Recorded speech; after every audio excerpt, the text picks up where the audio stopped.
I wrote the book in 1966, and the film was made in '73. And here we are 30 years later, and I think it's every bit as powerful, if not more so, than it was when I first did it. Oh man, it was an adventure. I enjoyed every minute of it. You know, a lot of people would have shriveled up and blown away.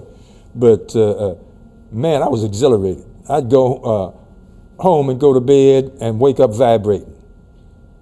Because we never knew on Thursday whether we could meet payroll on Friday. We had to shoot it guerrilla style because that was necessary. The shots that we got of Chicago, we stole. We couldn't get the permits from Mayor Daley, the elder. So I said, look, man, we don't need no permits. We take a camera into Chicago. Who's gonna come and ask us for some paper?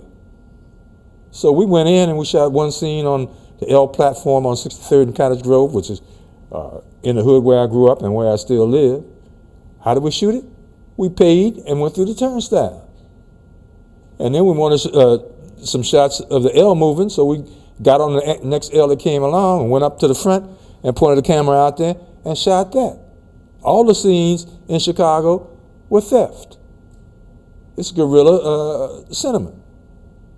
And I don't see any reason why we should do anything else. If we're going to be outsiders, man, take advantage of being outside. Okay? If you want to be a rich hoe, then go to Hollywood. If you want to say something true about black people, then do what we did. Raise the money from the black community and shoot what you want. Ivan's attorney, Tom Newsom, was a major. He and his brother, who was a professor at Toledo University, were the major fundraisers. For instance, I never raised a dime out of my hometown, Chicago.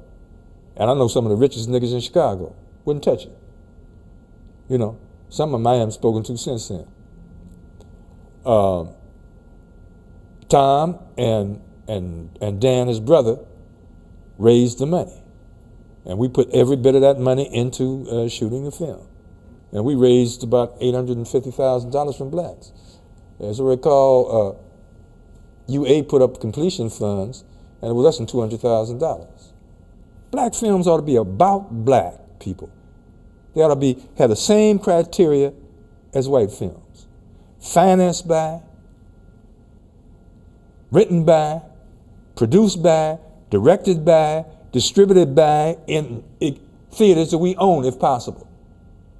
I'm talking about an interdependent economy. I say interdependent because it would be impossible to just pull ourselves out of it. Self-reliance. What's that? You're talking about self-reliance. Self-reliance, yes. So how do you Which is what my elders preached to me when I was growing up. Now we're talking about integration. Now it's diversity.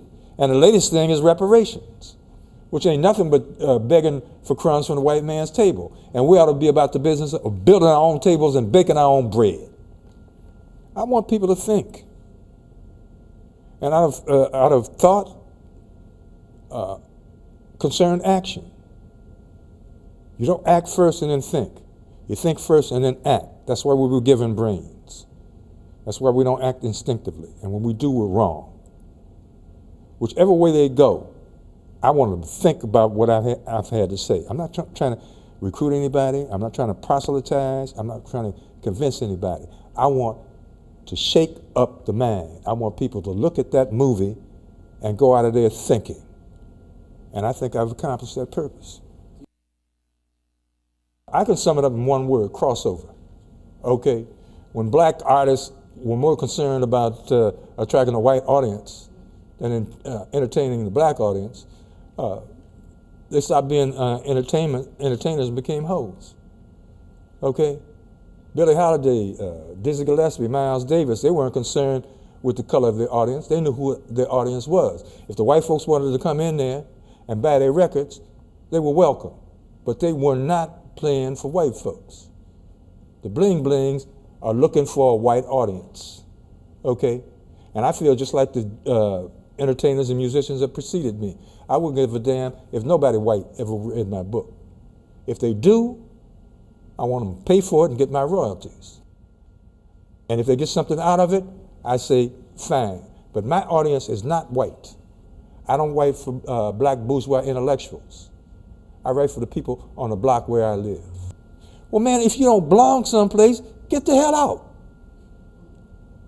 There's no excuse now for black people not to be making their own films. With modern technology, you can shoot a film that 10 years ago would have cost $10 million for less than a fraction of that. Now, why do they have to go through all of that pain, man? Are they masochistic or what? Are they hoping that one day they'll make a whole lot of money? You can make a film shoot it DV, digital, for a fraction of what you would. You can make a damn good film for $1 million. In fact, if somebody gave me $1 million, I'd shoot 3. If you want to work for white folks, take what they got to give you, put the money in the back and stop whining. And if it's painful, get out. You can't have it both ways. Once upon a time, they used to own slaves. Nowadays, they rent us. You can break the lease if you want to. I did. I don't know. White folks are not going to change. So some of us have to. And I'm sincerely disappointed in the activity of so-called leaders in our community. I think they've totally lost touch. They spend so much time with white folks trying to convince them to do the right thing that they don't spend enough time on a grassroots level where I live. And they don't know what the people down there are thinking. They don't know what they're feeling. And I'm not at all sure they care. I'm not at all sure they care. I feel a definite sense of elitism today. I don't believe that so-called leaders have any connection with the people, viscerally, intellectually, or otherwise. In fact, I think they're frightened of us. They are afraid of ordinary grassroots black people, yet they still pretend to speak for us. And I say us because that's where I am. They ever try to start a movement of the type before, okay, which was a mass movement of grassroots working class black people led by well-educated elite black people. And I make a distinction between elite and elitist. They can't come back anymore and ask the masses to demonstrate as they did before, as they did with King, as they did with Foreman, Huey, and other leaders. That was a grassroots movement, the leadership notwithstanding.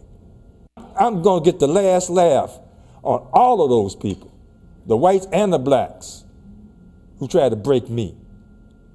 I've had comrades of mine, man, who were broken psychologically, okay? I know one who's a bag lady wandering around talking to herself.